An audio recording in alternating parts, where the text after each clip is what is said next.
આકાશવાણી સમાચાર બકુલા પરમાર વાંચે છે. સૌપ્રથમ મુખ્ય સમાચાર. કેન્દ્રીય નાણામંત્રી નિર્મળા સીતારમણે વર્ષ 2024-25 માટેનું આર્થિક સર્વેક્ષણ રજૂ કર્યું. સર્વોચ્ચ અદાલતે નીટ યુજી પેપર લીક મામલે રાષ્ટ્રીય તપાસ એજન્સીને સવાલ પૂછ્યા. 2025ના પદ્મ પુરસ્કારો માટે આગામી 15મી સપ્ટેમ્બર સુધી ઉમેદવારી નોંધાવી શકાશે. અમેરિકાના રાષ્ટ્રપતિ જો બાઇડેને રાષ્ટ્રપતિ પદની આગામી ચૂંટણીમાંથી ઉમેદવારી પરત ખેંચી. અને ઉત્તર ભારતમાં આજથી શ્રાવણ માસનો પ્રારંભ. હજારોની સંખ્યામાં કાવડયાત્રીઓ હરિદ્વાર, ગૌમુખ અને ગંગોત્રી તરફ આગળ વધી રહ્યા છે. સમાચાર વિગતવાર. કેન્દ્રીય નાણામંત્રી નિર્મળા સીતારમણે આજે સંસદમાં વર્ષ 2024-25 માટેનું આર્થિક સર્વેક્ષણ રજૂ કર્યું. આ સર્વેક્ષણમાં વર્ષ 2023-24નો વિકાસ દર 6.52%થી વધારીને વર્ષ 2024-25માં 7% થવાનું અનુમાન છે. આર્થિક સર્વેક્ષણ પ્રમાણે વૈશ્વિક સ્તરે અસ્થિરતા છતાં પ્રાદેશિક પરિબળોને કારણે વર્ષ 2023-24માં આર્થિક વિકાસને બળ મળ્યું છે. આ સર્વેક્ષણમાં કહેવાયું છે કે કાપડ અને સેવા ક્ષેત્રે નિકાસમાં મોટો ઉછાળો આવ્યો છે.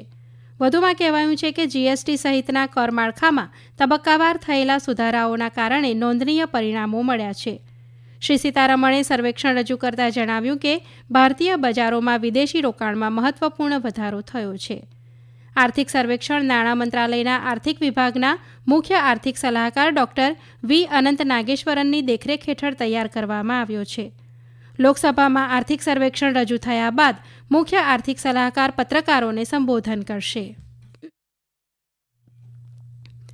સંસદનું બજેટ સત્ર આજથી શરૂ થયું છે. આગામી 12મી ઓગસ્ટ સુધી ચાલનારા આ સત્રમાં કુલ 16 બેઠકો થશે.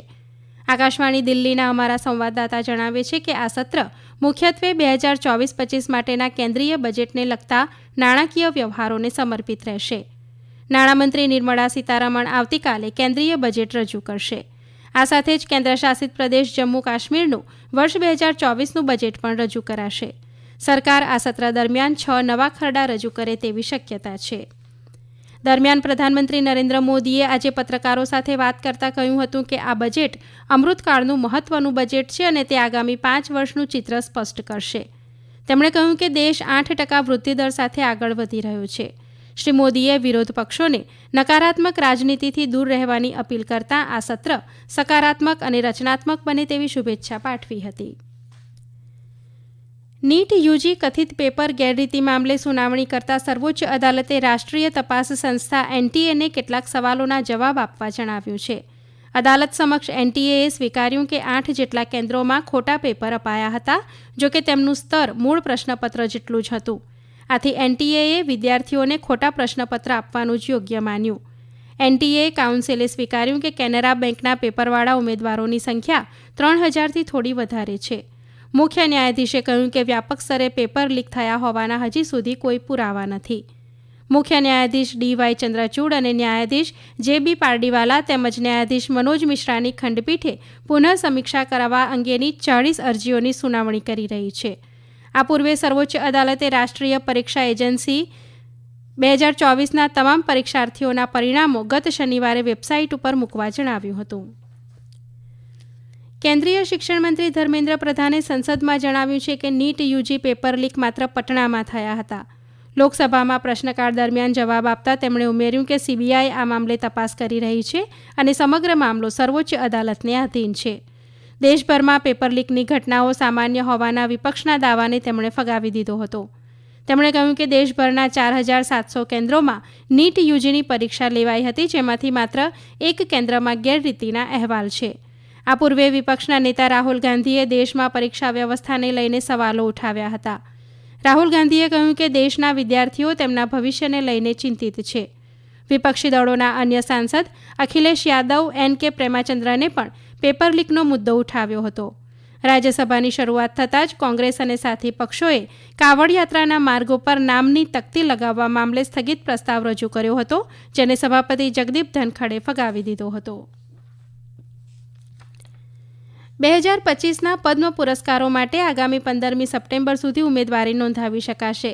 પદ્મ પુરસ્કારો એટલે કે પદ્મ વિભૂષણ, પદ્મભૂષણ અને પદ્મશ્રી દેશના સર્વોચ્ચ નાગરિક પુરસ્કારોમાંના એક છે. 1954થી શરૂ કરાયેલા આ પુરસ્કારો દર વર્ષે પ્રજાસત્તાક દિવસે જાહેર કરવામાં આવે છે. આ પુરસ્કાર કલા, સાહિત્ય અને શિક્ષણ, રમતગમત, દવા, સામાજિક કાર્ય, વિજ્ઞાન અને એન્જિનિયરિંગ, વેપાર અને ઉદ્યોગમાં વિશિષ્ટ અને અસાધારણ સિદ્ધિઓ માટે આપવામાં આવે છે.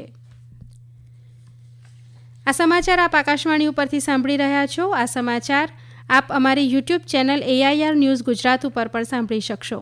વધુ સમાચાર માટે આપ અમારા ટ્વિટર હેન્ડલ AIR_news_ABAD ને ફોલો કરી શકો છો. શિક્ષણ અને સાક્ષરતા વિભાગ દ્વારા આજથી દેશભરની શાળાઓમાં શિક્ષણ સપ્તાહની શરૂઆત કરાઈ છે, જે 28મી જુલાઈ સુધી ચાલશે. રાષ્ટ્રીય શિક્ષણ નીતિ 2020માં સૂચવાયેલા શિક્ષણ સુધારાઓ અંગે શિક્ષકો તેમજ વિદ્યાર્થીઓ સહિત અન્ય લાભાર્થીઓ વચ્ચે સહકાર વધારવાના હેતુ સાથે આ સપ્તાહની ઉજવણી થશે, જેમાં પ્રત્યેક દિવસ જુદી જુદી વિષયવસ્તુ જેવી કે શીખવવાની સામગ્રીનો દિવસ, માળખાગત સાક્ષરતા અને આંકડા દિવસ, રમતગમત દિવસ અને સાંસ્કૃતિક દિવસ તરીકે ઉજવાશે. અમેરિકી રાષ્ટ્રપતિ જો બાઇડેન આગામી નવેમ્બરમાં યોજાનારી ચૂંટણીમાં પ્રમુખપદની રેસમાંથી ખસી ગયા છે. આ જાહેરાત ગઈકાલે રાત્રે બાઇડેને તેમના સોશિયલ મીડિયા એકાઉન્ટ ઉપર પોસ્ટ કરેલા પત્રમાં કરી હતી. બાઇડને પત્રમાં જણાવ્યું હતું કે રાષ્ટ્રપતિ તરીકે સેવા આપવી તે તેમના જીવનનું સૌથી મોટું સન્માન છે.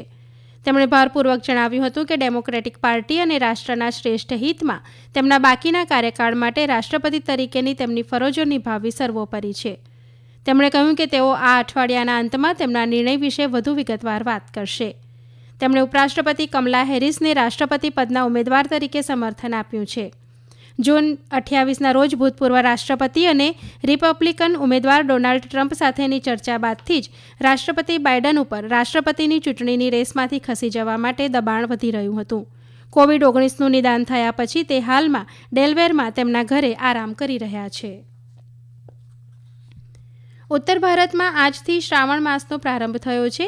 હજારોની સંખ્યામાં કાવડયાત્રીઓ ગંગામાંથી જળ લેવા હરિદ્વાર, ગૌમુખ અને ગંગોત્રી તરફ આગળ વધી રહ્યા છે. ઉત્તરાખંડ અને ઉત્તર પ્રદેશ સરકારે આ યાત્રાને પગલે મોટા પાયે બંદોબસ્ત કર્યો છે. આ તરફ કાવડિયાઓની અવરજવરને જોતા દિલ્હી પોલીસે પણ દિલ્હી NCRમાં ટ્રાફિકને લઈને નવી માર્ગદર્શિકા જાહેર કરી છે. તો ઝારખંડમાં બાબા બૈદ્યનાથ મંદિરના દર્શનાર્થે હજારો શ્રદ્ધાળુઓ ઉમટી પડ્યા છે. બાબા બૈદ્યનાથ મંદિર 12 જ્યોતિર્લિંગોમાંનું એક છે. અહીં જળાભિષેક કરવા માટે વહેલી સવારથી જ ભક્તોની ભીડ ઉમટી રહી છે. પ્રથા અનુસાર બિહારના સુલતાનગંજમાં ગંગા નદીમાંથી કાવડિયા જળ લઈને અંદાજે 105 કિલોમીટરની યાત્રા કરીને બાબાધામ પહોંચે છે. પહેલીવાર છે જ્યારે ઝારખંડ સરકાર શ્રાવણ માસમાં શ્રદ્ધાળુઓના ધસારાને જોતા આર્ટિફિશિયલ ઇન્ટેલિજન્સ આધારિત ટેકનોલોજીનો ઉપયોગ કરી રહી છે, જે દ્વારા કાવડિયાઓનું રિયલ ટાઈમ ટ્રેકિંગ કરાઈ રહ્યું છે. મહારાષ્ટ્રમાં છેલ્લા 2 દિવસમાં ભારે વરસાદના કારણે પૂર્વ વિદર્ભના કેટલાક ભાગોમાં પૂરની સ્થિતિ સર્જાઈ છે. આ દરમિયાન હવામાન વિભાગે અતિભારે વરસાદની શક્યતાને જોતા નાગપુર સહિતના કેટલાક જિલ્લાઓમાં રેડ એલર્ટ જાહેર કર્યું છે. નાગપુર, ચંદ્રપુર અને ગઢચિરોલી જિલ્લાઓમાં શાળા અને કોલેજોમાં રજા જાહેર કરાઈ છે. દરમિયાન ગઢચિરોલી અને ભંડારા જિલ્લાની સરહદે આવેલ વૈનગંગા નદી ઉપર આવેલા ગોસીખુર્દ ડેમમાં વધારાના પાણીના નિકાલ માટે તમામ 33 દરવાજા 1 મીટર સુધી ખોલવામાં આવ્યા છે, જેના પગલે નીચાણવાળા વિસ્તારોને ચેતવણી અપાઈ છે. દરમિયાન આજે મુંબઈમાં વરસાદનું ઓરેન્જ એલર્ટ અપાયું છે અને ભારે વરસાદના કારણે જનજીવન ખોરવાયું છે. કેરળમાં નિપાહ વાયરસના સંક્રમણને જોતા ભારતીય તબીબી સંશોધન સંસ્થાન ICMRની 6 સભ્યોની નિષ્ણાત ટીમ કોઝિકોડ પહોંચી છે. કેન્દ્રીય આરોગ્ય મંત્રાલયે કેસોની તપાસ, દર્દીઓની ઓળખ તેમજ તકનીકી સહાય માટે એક ટીમની રચના કરી છે, જે કેરળના આરોગ્ય વિભાગને મદદ કરશે. કેરળના મલ્લાપુરમ જિલ્લામાં ગઈકાલે નિપાહ વાયરસના કારણે પહેલું મોત થયું હતું. ICMRએ મૃત સગીરના સંપર્કમાં રહેલા લોકોના નમૂનાઓનું પરીક્ષણ કરવા માટે એક મોબાઈલ લેબ પણ કોઝિકોડ મોકલી આપી છે. અંતમાં મુખ્ય સમાચાર ફરી એકવાર. કેન્દ્રીય નાણામંત્રી નિર્મળા સીતારમણે વર્ષ 2024-25 માટેનું આર્થિક સર્વેક્ષણ રજૂ કર્યું. સર્વોચ્ચ અદાલતે નીટ UG પેપર લીક મામલે રાષ્ટ્રીય તપાસ એજન્સીને સવાલ પૂછ્યા. 2025ના પદ્મ પુરસ્કારો માટે આગામી 15મી સપ્ટેમ્બર સુધી ઉમેદવારી નોંધાવી શકાશે. અમેરિકાના રાષ્ટ્રપતિ જો બાઇડને રાષ્ટ્રપતિ પદની આગામી ચૂંટણીમાંથી ઉમેદવારી પરત ખેંચી. અને ઉત્તર ભારતમાં આજથી શ્રાવણ માસનો પ્રારંભ. હજારોની સંખ્યામાં કાવડયાત્રીઓ હરિધામ, ગૌમુખ અને ગંગોત્રી તરફ આગળ વધી રહ્યા છે. આકાશવાણી ઉપરથી સમાચાર પૂરા થયા.